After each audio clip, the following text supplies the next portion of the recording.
The classic, much sought after Swift Wolf's Rending Gale. I just jump up in the air and I'm flying. Now this takes a steady count of EMC. You'll see in a sec it'll start to go down once you can see it stores in, it pulls in a little bit, and then it goes and grabs another 64. So it's not free. In fact, I would still say that the very best thing I could make is the rings from extra utilities. So ring. You can see several of them right here. The angel ring, the fairy wings, the golden wings, the dragon wings, all these different wings, right? But, I mean, there's something to be said for having to pay for it. The flugel tiara is my favorite by far. I don't feel like I'm nearly as imposing without that big black wing. And also, you have to keep this on your hotbar. Otherwise, it doesn't work. So it actually has a pretty stiff penalty, in my opinion, because hotbar space is at a premium. And you can, basically just use this like create a flight. But we're going to keep this for now. We're just going to keep it off in the corner next to our capacitor. Between that, we should have a pretty good mobility. There is a couple other little things we might as well make from ProjectE since we've done it. And probably the next thing I really would like to make. Oh, we should train the tablet because I know there's lots of people who would like these. There we go, Swift Wolf. Is we should make a Gem of Eternal Density. The Gem of Eternal Density is pretty cool. So if we shift right click it, we can turn it on, but there's nothing we're going to do. We're going to actually turn it on, and we're going to turn on a whitelist. And then we're going to grab a pickaxe and just go like this, right? And maybe one of these. And how about some of this and some of that, right? And we go ahead and we'll set the whitelist for the Gem of Eternal Density to these things. So we got limestone, dirt. Oh, our cobblestone is gone. That's right, because Faithful Murray, still doing work. Let's take Murray off that job. Murray's going to get repurposed eventually. All right, so we have a few basic things in there. So now let's go over and let's just look some peridot. Okay, yes, gotta love it. Oh, by the way, something I've realized is I should stop using this thing. As faithful, as wonderful, as fantastic as it's been. Check this out. So if I go over to this Wand Focus of Excavation. And I can't use it because, well, let's just go. There we are. So check this out. If we fire this, we're going to see a whole bunch more gems pop up on average than we would expect from other sources. Now, you'll also notice, by the way, that once we get rid of this, let's activate our gem. So shift right click, and then boom, all those things that we whitelisted, or in some cases blacklisted, I would recommend the whitelist almost entirely, are gone now. Now, if we look at this, we can actually, if we right click to set up whitelist, blacklist, shift right click to activate, deactivate, when we can use the mode key to, to change the target to gold. So now anything we pick up that matches that whitelist will be converted into EMC and attempted to turn into gold. Let's kick this into high gear for just a second. We go boop. And let's grab our catalytic lens, right? It'd just be nice to get a shot of resources. Let's just, turn that up there, and you can see nothing there at all. Let's turn this up even more, and just let's fire. Which direction should we go? It should be safe to go this way, I think. Let's just fire it off, right? And you'll notice that all this stuff is going away. And you can hear me picking up all sorts of stuff. And you can see that we have already stored up 309 EMC, so this will basically just churn out gold for us. Oh wow, an incredibly rare charged Certus quartz. We can manufacture that now, so we don't need it, but kind of cool to see it. I've only ever seen a few. Now to find our way back home, but I really hate getting lost down here. There's some strange catacombs with just... Also, there's torches down here, like someone has been here, but I can't... Oh, here we are. But I can't really imagine who it was. So it does disturb me a little bit. Anyways, I'm going to clean out my inventory, but this object doesn't have to be in your hotbar to be useful, and it is really useful. So that's basically what we've been looking for with Murray, is the ability to clear cobblestone, and in this case, we actually get something pretty nice out of it. All right, folks, with this newfound power, and also a red matter Qatar that I put together, I'm going to go off into, so now I can basically keep Remedium on all the time. I'm going to go off into the Nether here and go back and pick up some more necrotic bones, because I would like to actually make some red heart containers and actually finish maxing out the second level of my life bar. Oh, fell through the world. What? What in the world? This is my nether spot. Looks right. But... what is this?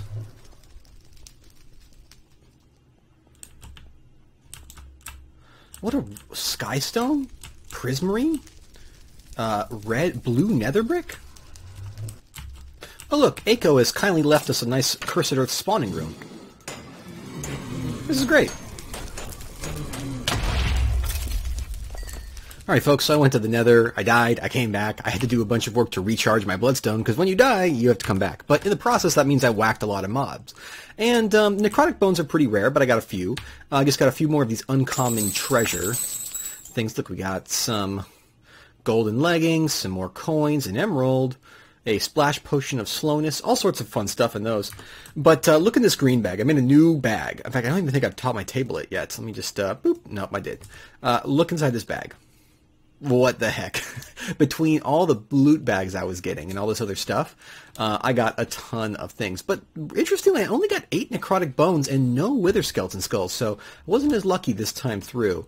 But, you know, you win some, you lose some. It wasn't like I was looking for them anyways. I had enough to go through my last run and summon the wither several times. So, yeah, let me go ahead and finish maxing out my health bar, and then what I think I'm going to do is take some time off camera to go down and upgrade the altar to tier 3 and get a tier 3 stone. It should be no problem whatsoever now that I have all these cool tools. The soul stone, etc. It really should be just trivial to turn this on and off. The moon, a sign of hope. Or maybe peril? I don't know. I've got to confess, I've been increasingly curious about it. I mean, I can't reach it through normal flight. No matter how high I go, it doesn't seem to matter. And yet, I know it's high above me. And I know that when it turns red, some sort of dire portent exists, and it calls to us, and it calls to the monsters, and it grants us great power. And I'm pretty sure that I just spawned a... Eldritch Guardian through my madness, and it probably fell to its death. I hope so. But yes, as you can see, no matter how high I fly, it just doesn't matter. I still can't reach it. And that's kind of frustrating to me, to be honest. I'm hoping that at some point soon I'll be able to find a way there. And to that, I'm developing a new program, the Reach the Moon program, or Project What Is That Thing? We're going to find out one way or the other. And I think I know just the thing. Even though I can fly, I just lack the sufficient velocity, and what's more, it's difficult to actually... It's difficult to actually reach a necessary degree of... It looks like maybe there is going to be something nearby to deal with? Well, interesting. Anyways, we're going to have to see if we can reach that moon. So we're going to begin a program to build the machinery necessary to reach the moon. But first... I have been working diligently on the various difficult propositions of blood. At this stage, honestly, it's not that difficult. It's really just time-consuming. This is a tricky part. Oh, wow. Check out all this experience I get. Yes? Mm-hmm.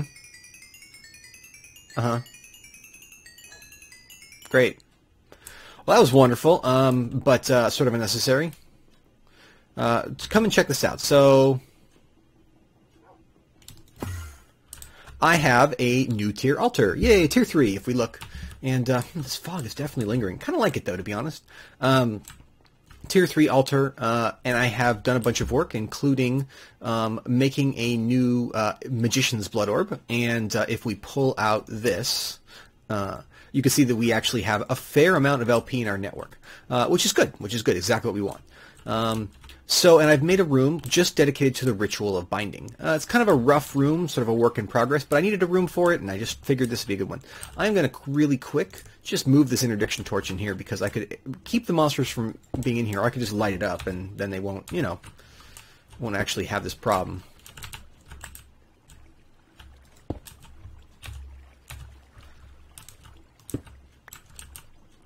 Let's just put that there. Anyways, so The armor that I'm wearing, while it has been wonderful for us, is simply not going to cut it if we're going to go to the moon. Who knows what's up there? We're going to need to fortify our bodies in a variety of ways, not the least of which is the fact that, honestly, this armor is just not very strong, and we can make better armor. I think the first thing we're going to do is try that. So I've recognized that maybe there's the potential to bind some of the blood magic spirits into... Ooh, wow, check that out. This is new.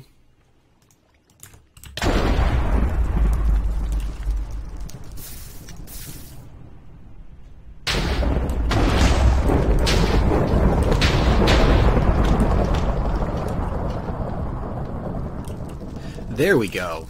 So I can't do the boots, but let's make a sanguine helmet. Now you'll notice the first thing is the V discount is better, so we get a little bit more V discount. And we look freaking scary. You gotta admit, that's pretty cool. Now, let's see if we can do the same thing again with... So this is pretty neat. So now it opens up, and then we can toss it in. Ah, my bad. I was throwing in the wrong thing. So let's toss in these boots. Gotta make sure to put out that fire. Ouch. It stings a little bit.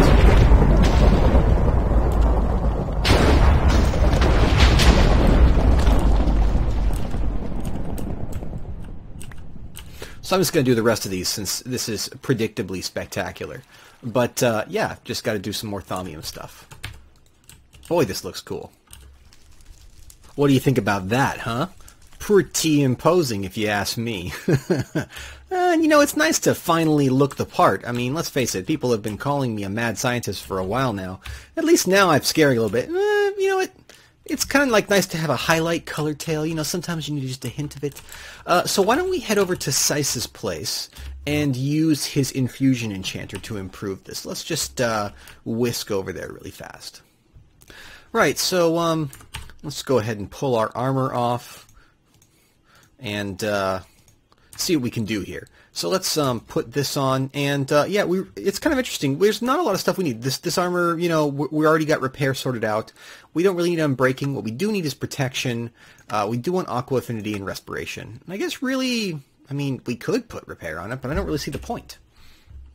There we are. As you can see, we've got a armor, and it's enchanted. I spent a bunch of time charging up my measly little wand, and I got to charge it up one more time. But Sanguine Robes, Protection 4, Thorns. We've got Pounce, Ascent Boost, and Protection. I turned down the Pounce compared to my last one just because Ascent Boost 4 is kind of ridiculous. At least this way, like it's somewhat controllable. The other one is just not. And the all-important Haste is, of course, back.